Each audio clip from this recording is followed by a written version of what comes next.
दोबारा से स्टार्ट करते हैं। Welcome back to our new channel. तो गाइज आज हम पढ़ने वाले हैं क्लास 12th का chapter number 1 electric charges and field. ठीक है, तो इलेक्ट्रिक चार्जेस एंड फील्ड का हम बेसिक पार्ट देखेंगे। एक बार आवाज गूंज रही है, एक मिनट। हाँ, जो बेसिक इंट्रोडक्शन ये लेक्चर हमारा होने वाला है। सबसे पहले हम बात करते हैं चार्ज की। ठीक है, कि चार्ज होता क्या है। चैप्टर का नाम है भाई electric charges and field. Physics का 12th का चैप्टर नंबर 1 है। ठीक है, तो सबसे पहले हम इसके अंदर जानेंगे चार्ज क्या है। सबसे बेसिक यूनिट है इलेक्ट्रिक चार्जेस एंड फील्ड की। सबसे बेसिक सा टॉपिक है जिसको बोलते हैं हम चार्ज। हालांकि सब कोई जानता है पर भी बताते हैं क्या होता है charge. Charge is a property.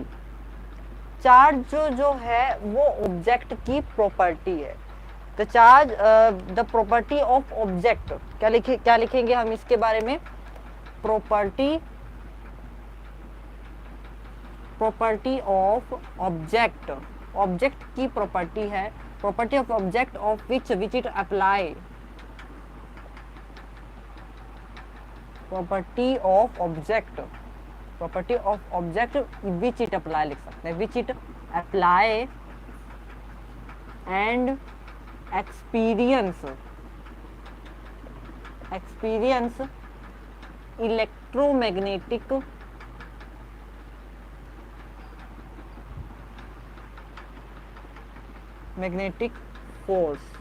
Force लिख सकते हैं, या हम इसमें लिख सकते हैं इंटरेक्शन। चार्ज क्या है? Property of object. ऑब्जेक्ट की वो प्रॉपर्टी है विच इट अप्लाई, जिसको हम क्या कर सकते हैं? अप्लाई कर सकते हैं, और उसको क्या कर सकते हैं? एक्सपीरियंस कर सकते हैं। ठीक है, फोर्स इंटरेक्शन को उसको बोलते हैं हम चार्ज। ठीक है, अब हमारा जो चार्ज होता है वो क्या होता है? 2 टाइप का होता है। जो चार्ज होता है हमारा बेसिकली कितने टाइप्स का होता है? 2 टाइप्स का होता है। जो चार्ज है 2 टाइप का होता है, सबको पता है। Positive charge and negative charge. Positive charge का मतलब क्या होता है? पॉजिटिव चार्ज का मतलब होता है डिफिशियंसी ऑफ इलेक्ट्रॉन। क्या हो जाएगा पॉजिटिव चार्ज का मतलब? डिफिशियंसी ऑफ इलेक्ट्रॉन, मतलब कि पॉजिटिव चार्ज। अब किसी बॉडी में से इलेक्ट्रॉन कम होंगे, इलेक्ट्रॉन पे कौन सा चार्ज होता है? नेगेटिव चार्ज होता है। अगर नेगेटिव चार्ज हमारा कम होगा तो कौन सा चार्ज आएगा? Positive charge. तो तभी ये क्या बोला जाता है? Positive charge. Deficiency of electron को हम क्या बोलते हैं? Positive charge. और इसके ही अपोजिट जो नेगेटिव चार्ज है उसको हम क्या बोलते हैं? एक्सेसनेस ऑफ इलेक्ट्रॉन की मात्रा को बढ़ा दो तो वो क्या हो जाएगा? Negative charge. आई होप आप सभी लोगों को समझ में आ रहा होगा। और एक चीज और, कई लोग कहते हैं कि न्यूट्रल चार्ज भी होता है। कौन सा चार्ज? Neutral charge. तो न्यूट्रल चार्ज एग्जिस्ट नहीं करता। न्यूट्रल चार्ज क्या होता है? अनचार्ज्ड बॉडी होती है। ठीक है, मतलब उस पर 0 चार्ज होता है, नेट चार्ज उस पर 0 होता है। इसलिए उसको क्या बोला जाता है? न्यूट्रल चार्ज बोला जाता है। फॉर एग्जाम्पल, जैसे कि ये कोई बॉडी है, इस पर प्लस और माइनस दोनों चार्ज है, तो ये न्यूट्रल बॉडी है, ये अनचार्ज है। ठीक है, एक तो अनचार्ज जिसपे कोई चार्ज ही नहीं है, ठीक है, उसको, और इस पे प्लस माइनस दोनों कट गए ना एक दूसरे में, तो ये हो गया हमारा न्यूट्रल चार्ज। आई होप आप लोगों को समझ में आ रहा होगा। न्यूट्रल चार्ज का भी कंसेप्ट आपको समझ में आ गया। अच्छा, अब आगे क्या है? यूनिट जान लेते हैं चार्ज की।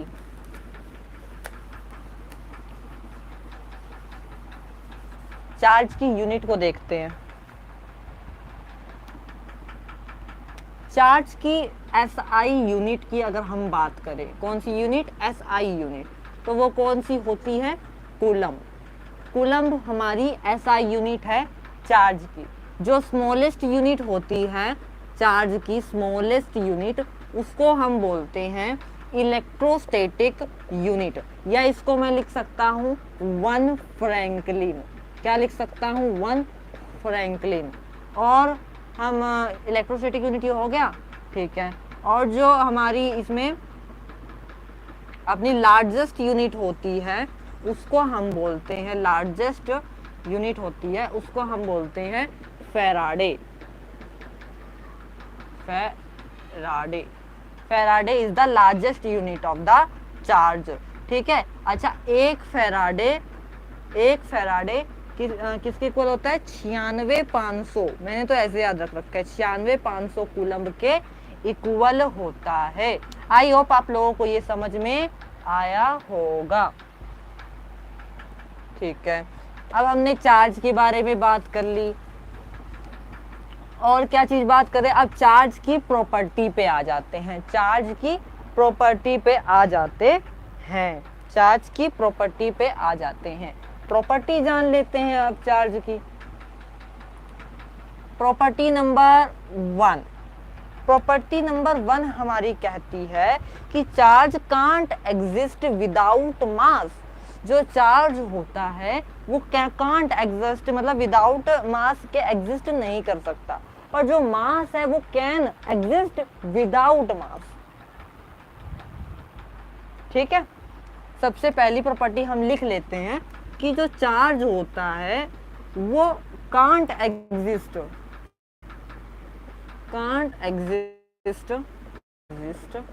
Without but exist without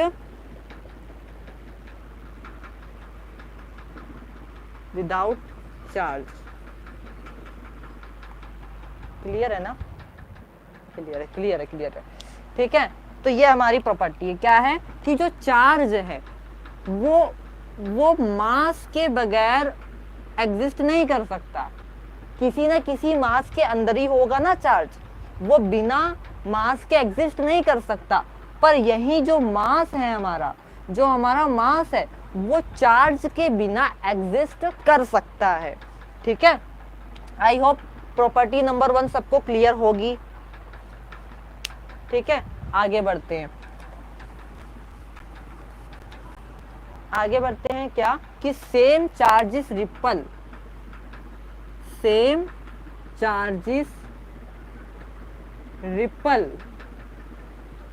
and opposite, ये प्रॉपर्टी सबको पता होती है। अपोजिट चार्ज अट्रैक्ट,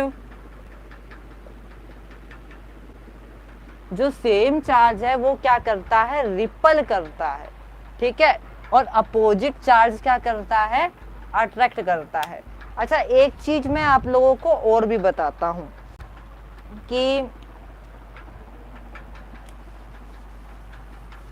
कि वन चार्ज में अट्रैक्ट, ध्यान से सुनना, वन चार्ज में अट्रैक्ट अदर न्यूट्रल। एक जो चार्ज है वो क्या कर सकता है? अट्रैक्ट कर सकता है, और दूसरा बॉडी क्या हो? न्यूट्रल हो। जैसे कि ये नेक्स्ट प्रॉपर्टी है, वही लिखा, पता नहीं कितनी पढ़ा दी ऐसे। वन बॉडी चार्ज में अट्रैक्ट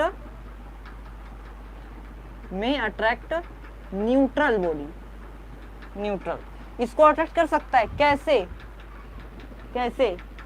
सोचो कैसे?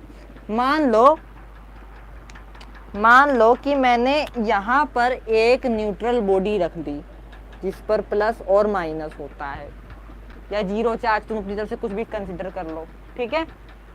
और यहाँ पर मैं एक चार्ज्ड रोड लेकर आया। चार्ज्ड रोड, कौन सी चार्ज्ड रोड है ये, ठीक है। जिस पर कौन सा चार्ज है? पॉजिटिव चार्ज है। जिस पर कौन सा चार्ज है? पॉजिटिव चार्ज है।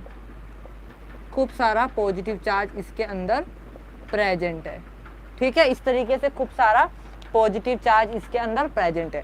तो ये पॉजिटिव चार्ज जब न्यूट्रल बॉडी के पास आएगा तो क्या होगा कि ये जो पॉजिटिव चार्ज है वो इस न्यूट्रल बॉडी के अंदर वाले इलेक्ट्रॉन को कहेगा, वो अपनी तरफ अट्रैक्ट करने की कोशिश करेगा।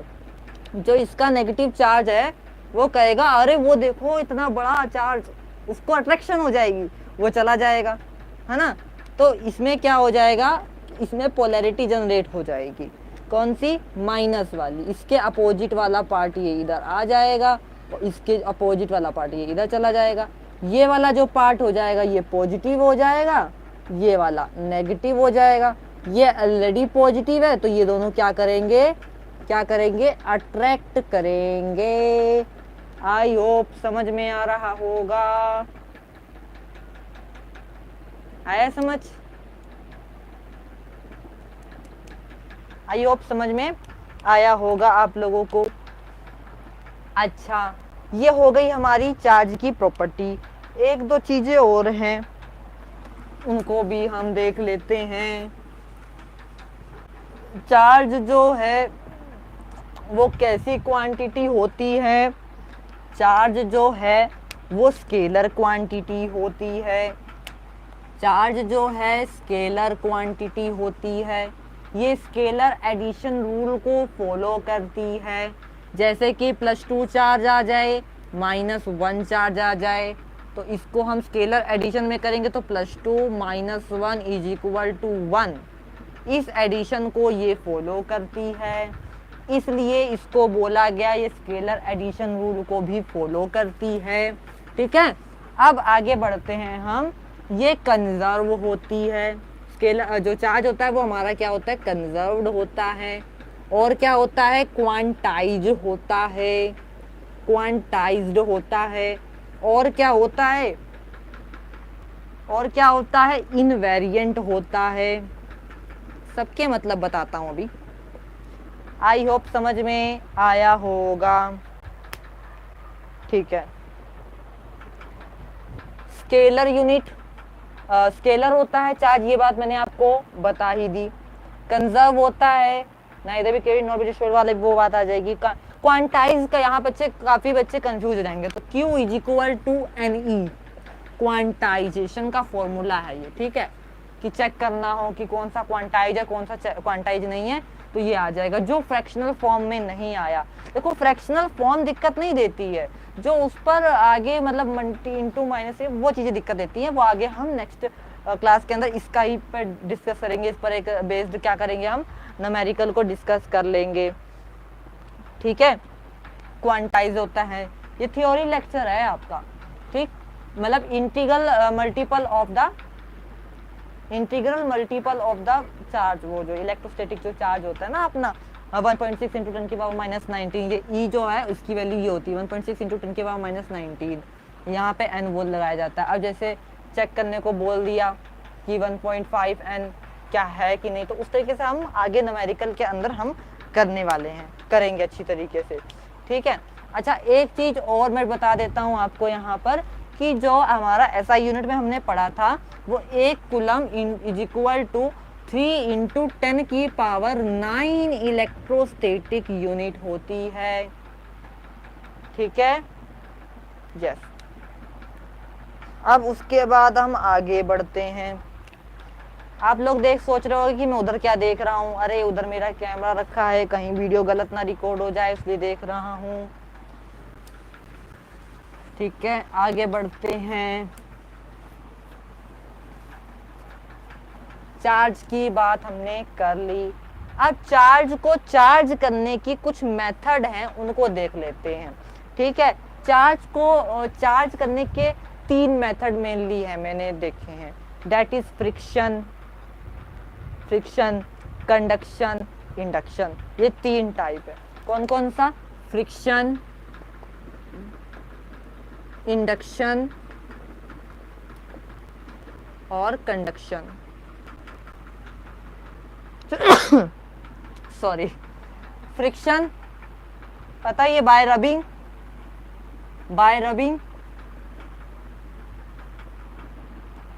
एक पेन लिया, एक वूलन चीज ली, उसको रब किया पूरा, जैसे कि वूलन चीज मेरे पास यहाँ पर, जैसे वो अपने पास रुमाल नहीं होती, रुमाल होती, उसको ऐसे पूरी तरीके से रब किया तो वो क्या होती है, चार्ज होती है। जब आप उसको किसी एक पेपर के पास लेके जाते हो तो वो अट्रैक्ट होती है, आप देखना। ठीक है। इंडक्शन, इंडक्शन में क्या है, इंडक्शन के अंदर वो जो अभी हमने देखा था वो इंडक्शन की प्रोसेस थी, वो जो हमने एक पॉजिटिव रॉड देखी थी वो इंडक्शन पर आ जाती है। कंडक्शन, दो बॉडी कंडक्ट करती है एक दूसरे को, उसके अंदर आ जाती है। ठीक है, इंडक्शन की बात कर ली, फ्रिक्शन की बात कर ली, कंडक्शन की बात कर ली। ठीक है, हाँ, बाकी हम इसको बैच में देखेंगे, अच्छी तरीके से डिस्कस करने वाले हैं। आगे बढ़ते हैं हम। गोल्ड लीफ एक्सपेरिमेंट होता है एक, गोल्ड लीफ एक्सपेरिमेंट जो है बेस्ड है वो इंडक्शन के ऊपर बेस्ड है। जो इंडक्शन होता है ना उसमें उस पे बेस्ड होता है कि वो एक लीफ ली जाती है, वो मैं आपको करके दिखाऊंगा बात पे। ठीक है, कूलम्स लॉ, कूलम्स लॉ क्या कहता है वो देख लेते हैं।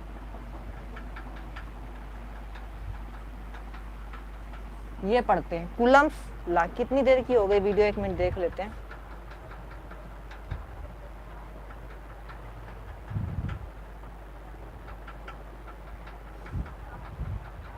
जो कूलम्स लॉ होता है वो हमारा वैलिड होता है फॉर 2 पॉइंट।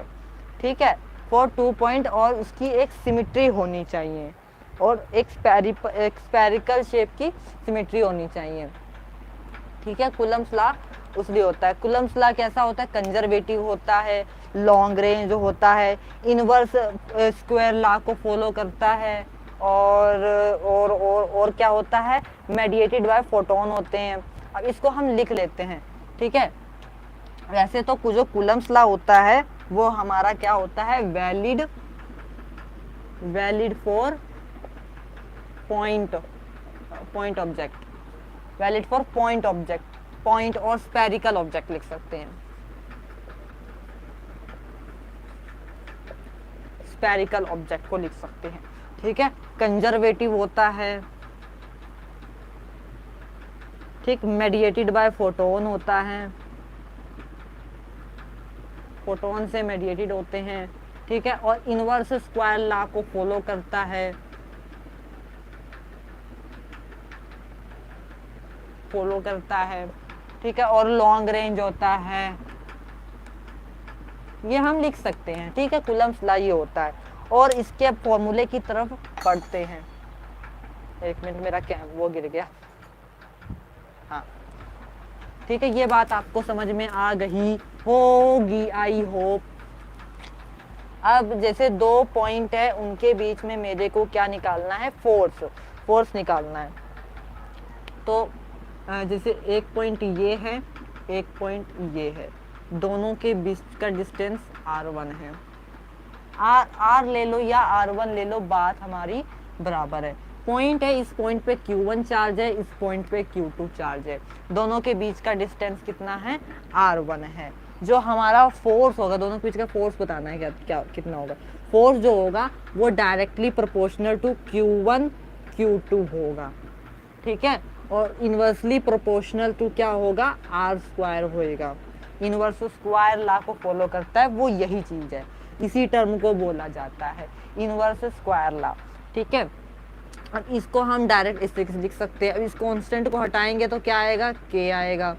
ठीक है, k आएगा, k q1 q2 बाय में r²। आई होप आप लोगों को समझ में आया होगा। ठीक है, ठीक है, ठीक है, ठीक है, ठीक है, ठीक है। अब इस k की वैल्यू क्या होती है, k की वैल्यू को हम लिख सकते हैं 1/4 पाई एप्सिलॉन नॉट लिख सकते हैं। ये परमिटिविटी होती है किसी भी XYZ मीडियम की, जिस भी मीडियम में। वैसे तो जब एप्सिलॉन नॉट आए तो हम उसको मानते हैं परमिटिविटी ऑफ द मीडियम। ठीक है, ये कैमरा कैसे हिल रखा है,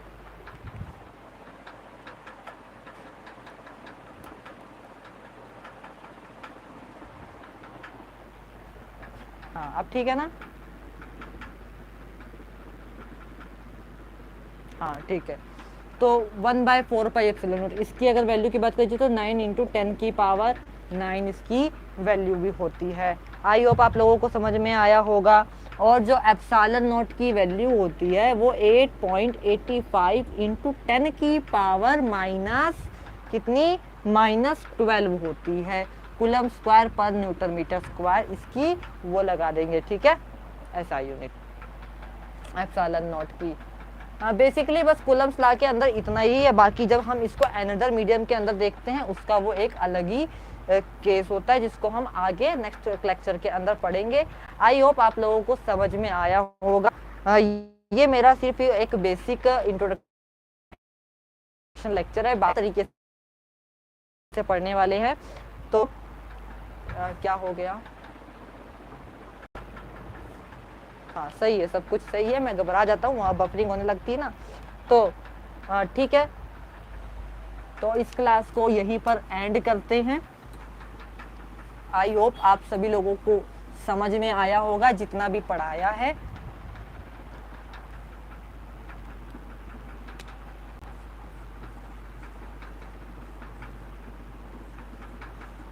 थैंक यू। तो मिलते हैं फिर नेक्स्ट लेक्चर में, तब तक के लिए शायद